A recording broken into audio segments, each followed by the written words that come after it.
தவம் கிடக்கிறார்கள் பாஜகவோடு கூட்டணி சேர்வதற்கு. எங்களால தான் தோத்தோன்னு சொன்னவங்க, நாங்க நோட்டா கட்சின்னு சொன்னவங்க, எங்களை தீண்டத்தகாத கட்சின்னு சொன்னவங்க தவம் கிடக்கிறாருன்னு யார சொல்றார் அண்ணாமலை?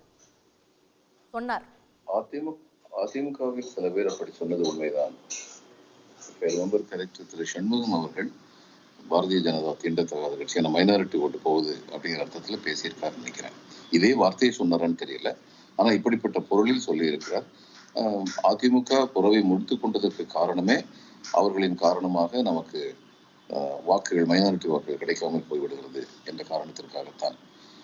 நோட்டாவிற்கும் கீழே உள்ள கட்சி என்று அதிமுக சொன்னதாக எனக்கு நினைவில்லை. பல கட்சிகள் அப்படி சொல்லியிருக்கிறார்கள்.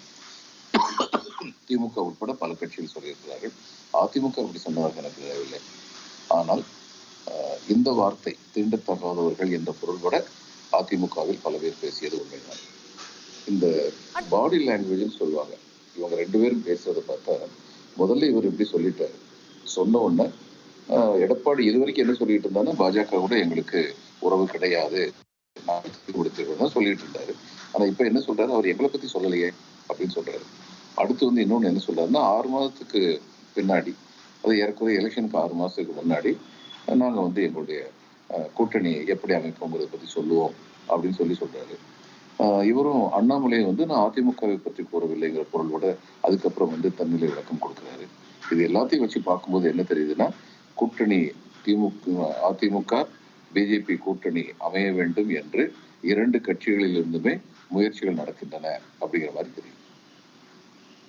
இப்போ எங்களோட சேர்ந்ததுனாலதான் தோத்தோம்னு சொன்னவங்க எங்களோட இணையறதுக்காக தவம் இருக்கிறாங்க அப்படின்னு சொன்னா, அது அதிமுகவை சொல்லலன்னு எடப்பாடி அவசரமா மறுக்கிறதுக்கு காரணம் என்ன? அப்ப இவர்களோடு சேர்ந்தால் ஜெயிக்கலாம்னு கூட்டணி வச்சவங்க யாரு? இவங்களோடு ஜெயிக்கலாம் அப்படின்னு சொல்லி கூட்டணி வச்சவங்க யாருன்னு எனக்கு தெரியாது.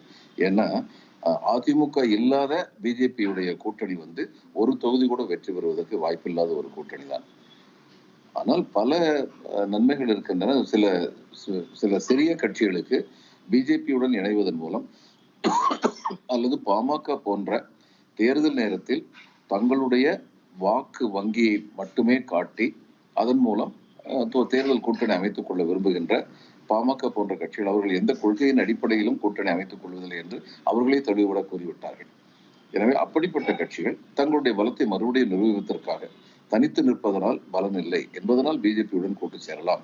ஆனால் அதிமுக இல்லாத பிஜேபியுடைய கூட்டணி என்னுடைய அபிப்பிராயப்படி அசம்பிளி சட்டமன்ற தேர்தலில் ஒரு சில இடங்களை பெறலாம். ஆனா அண்ணாமலை அவர்கள் நம்பிக்கையோட சொல்றாரு, 2026 தேர்தலுக்கு நாங்க 1 கோடி தொண்டர்களை சேர்த்து இருக்கிறோம் அப்படின்னு சொல்லும்போது அதுக்கான ரிசல்ட் வரலையேன்னு விமர்சிக்கிறாங்க. நாங்க நாடாளுமன்ற தேர்தலுக்கு அப்புறம் தாங்க அந்த பணியில ஈடுபட்டோம், நீங்க 2026 தேர்தலில் பாருங்க அப்படின்றாரு. 1 கோடி தொண்டர்கள் எந்த அடிப்படையில் சொல்றான்னு அவர்கிட்ட தான் கேட்கணும். ஏன்னா அதிமுக கூட எங்களுக்கு 2 கோடி தொண்டர்கள் இருக்காங்கன்னு சொன்னாங்க. அவங்க இன்னைக்கு எங்கன்னு சொல்லி அதிமுகவை கேட்கணும். பொதுவாக அதிமுக தொண்டர்கள் உயிரை கொடுத்து வேலை பார்க்கும் மனநிலை உள்ள தொண்டர்களாக இருந்தவர்கள் இன்று உற்சாகம் இழந்து காணப்படுகிறார்கள் உண்மைதான்.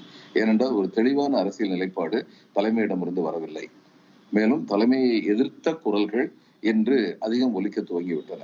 இந்த அனைத்து காரணங்களாலும் தொண்டர்கள் உற்சாகம் இழந்திருக்கின்றார்கள். அதிமுகவில் பிஜேபி நிச்சயமாக வளர்ந்திருக்கிறது. ஒவ்வொரு கிராமத்திலும் இன்று சில பிஜேபி கட்சி கொடியை தூக்குபவர்கள், வேலை செய்பவர்கள் இருக்கின்றார்கள் என்பது உண்மை.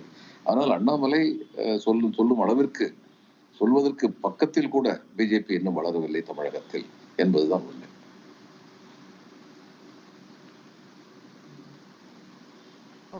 பாஜக இல்லாம தமிழக அரசியலே இல்லைன்னு அண்ணாமலை சொல்வது ஒரு மிகுதியான நம்பிக்கை அப்படின்றத நம்ம புரிஞ்சுக்கலாமா? இல்ல எல்லாத்துக்கும் அவங்கவுங்க கட்சி மேல ஒரு நம்பிக்கை இருக்கும் அப்படி சொல்றாரு அப்படிங்கறத புரிஞ்சுக்கலாம்.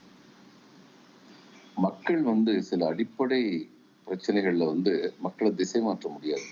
உதாரணமா இந்த டீலிமிட்டேஷன்ல அவங்க பேசுறது நேர்மை இல்லாத பேச்சு.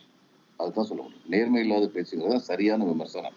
ஏன்னா திரும்ப திரும்ப எல்லாரும் என்ன சொல்றாங்க, அமித்ஷா என்ன சொல்றாரு, தமிழ்நாட்டுடைய சீட்டுகள் குறைக்கப்படாது அப்படிங்கிறாரு. ஆனா நம்ம என்ன கேட்கிறோம், தமிழ்நாட்டுக்கு இதுக்கு முன்னாடி 7.18%, 543ல 7.18% இருந்தது, 39 சீட்டு. நீங்க இனிமே கூட்டுவீங்களோ குறைப்பீங்களோ இதே 7.18% எங்களுக்கு இருக்குமா? இது ரொம்ப தெளிவான கேள்வி. இந்த கேள்விக்கு அவங்ககிட்ட இன்னைக்கு வரைக்கும் பதிலே இல்லை.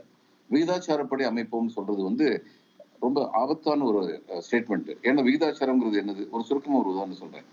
543 சீட்டு 1971 சென்சஸ் பேசிஸ்ல வச்ச போது தமிழ்நாட்டுடைய பாப்புலேஷன் யூபி பாப்புலேஷன் அப்படின்னு சொல்லி பாத்தீங்கன்னா ஒரு விகிதாச்சாரத்தில் இருந்தது. இன்னைக்கு உள்ள பாப்புலேஷன் 2026க்கு அப்புறம் சென்சஸ் முடிஞ்சிருச்சுன்னா அந்த விகிதாச்சாரம் கரைஞ்சிரும். Okay, okay. 2026 சென்சஸ் படி பார்த்தா. அதனால இவங்க சொல்றது நேர்மையான பேச்சு கிடையாது. மக்களை ஏமாத்துறதுக்காக சொல்ற பேச்சு அப்படின்னு மக்கள் உணர்ந்துருவாங்க. அப்ப இவங்க செய்யற ஓகே. பல செயல்கள் திமுகவுக்கு எதிரானது இல்ல. தமிழகத்தின் நலனுக்கு எதிரானதுன்னு மக்கள் நினைச்சாங்கன்னா இவங்களுக்கு சரி, எங்கிருந்து ஓகே. ஆதரவு கிடைக்கும்? உடனுக்குடன் செய்திகளை தெரிந்து கொள்ள சன் நியூஸ் பெல் ஐகானை கிளிக் பண்ணுங்க.